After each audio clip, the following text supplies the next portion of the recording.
बिहार में हुए विधानसभा चुनाव का प्रभाव बिहार तक ही नहीं सीमित रहा। जिस तरीके से एनडीए को बिहार चुनाव की जीत मिली, उसको लेकर कहीं न कहीं उत्तर प्रदेश की सियासत पर भी गहरा प्रभाव पड़ा, क्योंकि आने वाले दिनों में उत्तर प्रदेश में विधानसभा चुनाव हैं। तो ऐसे में कई समीकरण हैं जो बिहार चुनाव से तय हो गए हैं। कहा जा रहा है कि बिहार चुनाव का परिणाम जब से सामने आया है, कहीं ना कहीं भारतीय जनता पार्टी के जो सहयोगी दल हैं वो नरमी बरतने लगे हैं। और आज इसी से जुड़ी खबर हम आपको दिखाने जा रहे हैं। नमस्कार, आप देख रहे हैं सैम टीवी और मैं हूं अमन सिंह वत्स आपके साथ।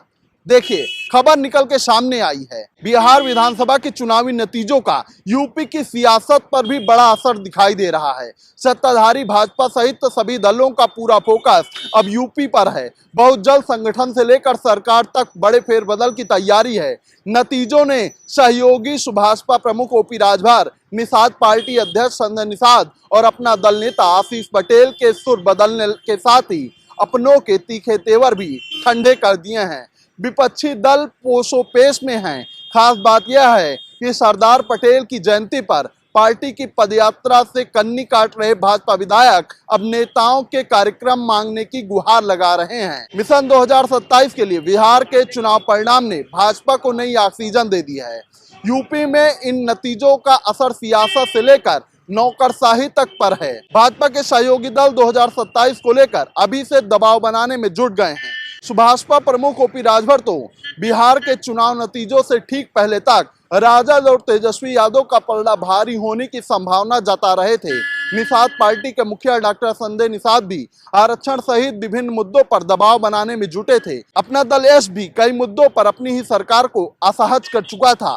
चुनाव परिणाम ने सबको नए सिरे से सोचने को मजबूर कर दिया है। पार्टी के तमाम विधायक बीते कुछ समय से बागी तेवर दिखा रहे थे।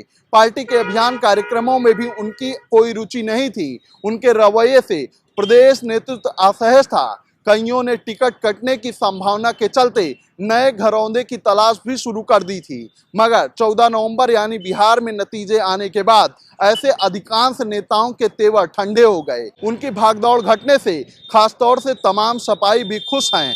बदले हालात, उन्हें टिकट मिलने की आस जग गई है। तो ये तमाम समीकरण है जो बिहार चुनाव के बाद यूपी में बनने शुरू हो गए हैं। अब आने वाले दिनों में क्या कुछ बदलाव देखने को मिलता है, ये तो खैर देखने वाली बात होगी। फिलहाल आज की बातचीत में सिर्फ इतना ही। ऐसी खबरों को आपके बीच में लेकर आते रहेंगे। तब तक देखते रहिए सैम टीवी। शुक्रिया।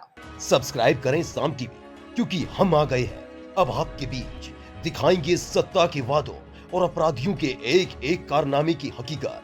और हाँ, अगर आपके पास भी हो कोई ऐसी खबर तो कमेंट करके हमें बताएं, क्योंकि बिना डर और दबाव के हम दिखाते हैं हर एक खबर डंके की चोट पर।